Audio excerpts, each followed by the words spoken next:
शिव शक्ति के इस एपिसोड की कथा एक ही सांस में समेटे हुए आरंभ होती है, जहां स्वर्ग में एक तीव्र तनाव व्याप्त है। देवराज इंद्र अपनी पुत्री देवसेना के अपहरण का आरोप शिवपुत्र कार्तिकेय पर लगाते हैं और पूरा कैलाश व स्वर्ग एक निर्णायक मोड़ पर पहुंच जाता है। इंद्र का क्रोध स्पष्ट है।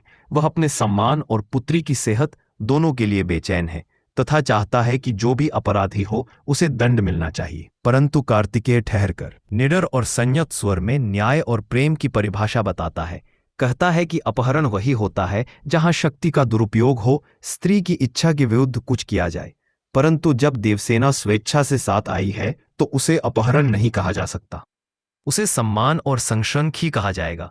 देवसेना स्वयं आगे आती है और सबके सामने अपना आत्मविश्वास व्यक्त करते हुए कहती है कि उसने कार्तिकेय के साथ जाने का निर्णय स्वयं लिया है, क्योंकि वही उसका रक्षक और आत्मीय साथी है। यह स्वीकारोक्ति स्वर्ग में हलचल मचा देती है। इंद्र का आत्मसम्मान आहत होता है, देवगण हैरान रहते हैं और कैलाश का माहौल द्रवित तथा जटिल हो जाता है। उसी वक्त राहु और केतु का प्रभाव बढ़ता हुआ दिखता है। काल सर्प दोष की स्याही धीरे धीरे स्थिर होती है और यह दर्शाया जाता है कि असुर शक्तियां, विशेषकर विप्रचित और असुर माता, किसी न किसी षड्यंत्र के अंतर्गत देवसेना और कार्तिकेय के प्रेम को तोड़ने का प्रयास कर रही हैं। राहु केतु के प्रपंच से उत्पन्न संकट महादेव, पार्वती, गणेश और नंदी सहित समस्त देवों के धैर्य की परीक्षा लेता है। कहानी का भावात्मक केंद्र तब और मजबूत होता है जब पार्वती अपनी संतान की वेदना देखती है, मां के रूप में उनकी करुणा और पिता की तरह महादेव की कठोरता के बीच विभ्रम उभरता है।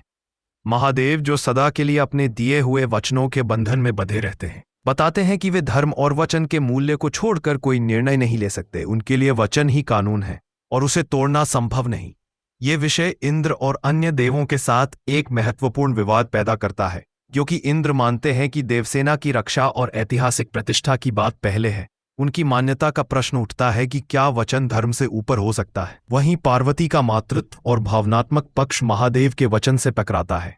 वे कहते हैं कि अगर अपने पुत्र की पीड़ा को कोई नहीं समझेगा तो वे स्वयं उस पीड़ा का निवारण करेंगी। इस द्विमुखता के कारण कथा का मनोवैज्ञानिक आयाम समृद्ध होता है। धर्म बनाम प्रेम, वचन बनाम करुणा, नियम बनाम संबंध, ये सारे प्रश्न एक एक करके उठते हैं। इसी बीच विप्रचित और असुरों की चालें तीव्र होती हैं। असुर माता और विप्रचित का उद्देश्य साफ है, स्वर्ग की सत्ता में विद्रोह का बीज बोना और देवताओं का अपमान करना, ताकि असुरों का प्रभाव बढ़े। उन्होंने इंद्र के वज्र को छीनने या इंद्र को भयग्रस्त करने जैसे कृत्य किए ताकि देवसेना की सुरक्षा कमजोर पड़े और परिणाम स्वरूप देवसेना का विवाह विप्रचित से कराना संभव हो सके। परंतु कथा में एक ऐसी लड़ाई भी है जो बाह्य अस्त्रों की नहीं, नियति और कर्म के नियमों की है। राहु और केतु के योग, कालसर्प दोष की अवधि और उसके प्रभावों का गणित। गणेश एक पल में यह समझते और समझाते हैं कि कालसर्प दोष का असर तब तक चलता है जब तक कुछ विशिष्ट घटना, जैसे पिता का अपमान, घटित न हो। पर वही घटना जब किसी तरह विराम ले लेती है या सुधार पाती है तो दोष का काल अपाहिज हो जाता है। यह दार्शनिक तत्व कथा को केवल नाटकीय नहीं बल्कि दार्शनिक बनाता है। यह बताता है कि कभी कभी बाह्य विजय से अधिक आंतरिक संवेदनाएं और सत्य की पहचान आवश्यक होती है। कहानी की ट्विस्ट तब आती है जब महादेव राहु केतु और इंद्र की अदालत में शीतल परंतु निर्णायक शब्दों के साथ यह कहते हैं कि कुछ बातें अभी भी अस्पष्ट है। वे चाहते हैं कि सत्य सामने आए और जो गलतफहमी हुई उसे हटाया जाए। महादेव का यह संयम उनके वचनों और धर्म दोनों का सम्मान करता है, परंतु पार्वती का आग्रह और करुणा ही अंततः निर्णायक बनती है। वे कहती है कि जितनी भी महानता वचन में है वह मानवता, मातृत्व और जीवन के प्यार के समक्ष वीरान हो जाती है यदि उसके कारण किसी पुत्र का हृदय टूटा रहे। पार्वती का यह भाव प्रभावी सिद्ध होता है। वे अपने पुत्र की पीड़ा का निवारण करने का प्रण करती हैं और देवसेना के साथ प्रेम का सम्मान करती हैं। कहानी का क्लाइमैक्स असुरों और देवों के बीच होने वाली तनावपूर्ण टकराहट में आता है, जहां युद्ध के ढोल बजते हैं, परंतु युद्ध केवल शारीरिक संग्राम न होकर सत्य असत्य की निर्णायक लड़ाई निकलता है। विप्रचित सिंहासन पर बैठकर चुनौती देता है, यदि दुनिया का समीकरण बदला तो स्वर्ग असुरों के अधीन होगा। इस प्रकार वह धर्म और प्रपंच का मिश्रण कर देता है। परंतु महादेव और पार्वती मिलकर बतलाते हैं कि प्रेम और धर्म का संगम ही सृष्टि का आधार है। वे कहते हैं कि देवता और असुरों के समन्वय की बात कभी भी झूठ और छल के सहारे टिक नहीं सकती। गणेश, नंदी और अन्य देवगण कठोर परंतु विवेकपूर्ण भूमिका निभाते हुए यह सुनिश्चित करते हैं कि कोई भी कार्य बिना विवेक और सत्य के न हो। कार्तिकेय, जो कि प्रारंभ से ही साहसी और धर्मनिष्ठ है, और युद्ध भूमि में उतरते हैं। उनके शस्त्र और कौशल असुरों के खिलाफ निर्णायक साबित होते हैं, परंतु कहानी में यह भी दिखाया गया है कि कार्तिकेय की असली जीत शस्त्रों से नहीं, धैर्य, प्रेम और सत्य के प्रत्याभूति से होती है। कथानक में एक और महत्वपूर्ण मोड़ आता है जब काल सर्प दोष की छाया अंततः टूटती हुई प्रतीत होती है। यह तब होता है जब महादेव और देवों की समझ से असुरों का पाप और छल प्रकट होता है। देवसेना तथा पार्वती के सामूहिक आशीर्वाद से वह दोष समाप्त होता दिखाई देता है। इंद्रदेव अपने अभिमान और पूर्वाग्रह को समझते हैं, वे क्षमा याचना करते हैं और महादेव के सामर्थ्य व न्याय को स्वीकार करते हैं। असुरमाता और विप्रचित की चालें विफल हो जाती हैं और उनका सारा षड्यंत्र फेल हो जाता है, परंतु कहानी यहाँ तक सीमित नहीं रहती, क्योंकि केवल बाह्य शत्रुता के समापन पर ही नई चुनौती उत्पन्न हो सकती थी। इसलिए कथा का मूल विषय वचन, सत्य, मातृत्व, पिता पुत्र का बंधन, प्रेम की परीक्षा, इन सब का समाधान और सार्थक प्रदर्शन अंतिम उपयोग में आता है। एपिसोड का समापन बहुत ही ध्यानाकर्षक और भावनात्मक तरीके से होता है। कार्तिकेय और देवसेना का मिलन न सिर्फ दो आत्माओं का मिलन होता है, बल्कि धर्म और प्रेम का सामंजस्य बनकर उभरता है। पार्वती और महादेव का आशीर्वाद इस मिलन पर स्थायी संतुलन का प्रतीक बन जाता है।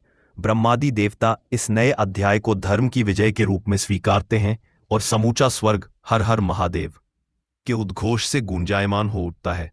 कथा का अंत एक ऐसी शिक्षा पर होता है जो स्पष्ट और शक्तिशाली है। संघर्ष और परीक्षाएं व्यक्ति की पहचान को परखती हैं, परंतु सत्य, करुणा और प्रेम ही अंततः विजय पाते हैं। वचन और नियमों का पालन तभी सार्थक है जब वह मानवता, दायित्व और संबंधों का सम्मान बनाए रखता हो।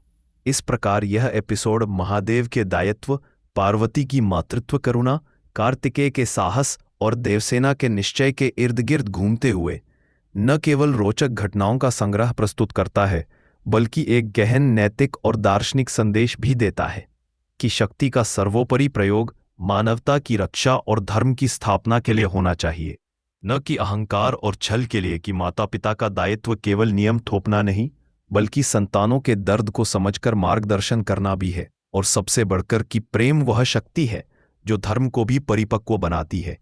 इस पूरी गाथा में उपस्थित पात्र महादेव, माता पार्वती, कार्तिकेय, देवसेना, इंद्र, गणेश, नंदी, विप्रचित, असुर माता, राहु और केतु सभी अपने अपने रूप में कथा को समृद्ध करते हैं और समापन पर एक संतुलित, दिल को छू लेने वाला और शिक्षक सत्य छोड़ा जाता है जो दर्शकों के मन में लंबे समय तक गूंजता रहेगा। तो करुणा, कार्तिकेय के साहस और देवसेना के निश्चय के इर्द गिर्द घूमते हुए न केवल रोचक घटनाओं का संग्रह प्रस्तुत करता है, बल्कि एक गहन नैतिक और दार्शनिक संदेश भी देता है कि शक्ति का सर्वोपरि प्रयोग मानवता की रक्षा और धर्म की स्थापना के लिए होना चाहिए, न कि अहंकार और छल के लिए। कि माता पिता का दायित्व केवल नियम थोपना नहीं, बल्कि संतानों के दर्द को समझकर मार्गदर्शन करना भी है। और सबसे बढ़कर कि प्रेम वह शक्ति है जो धर्म को भी परिपक्व बनाती है। इस पूरी गाथा में उपस्थित पात्र महादेव, माता पार्वती, कार्तिकेय, देवसेना, इंद्र, गणेश, नंदी, विप्रचित, असुर माता, राहु और केतु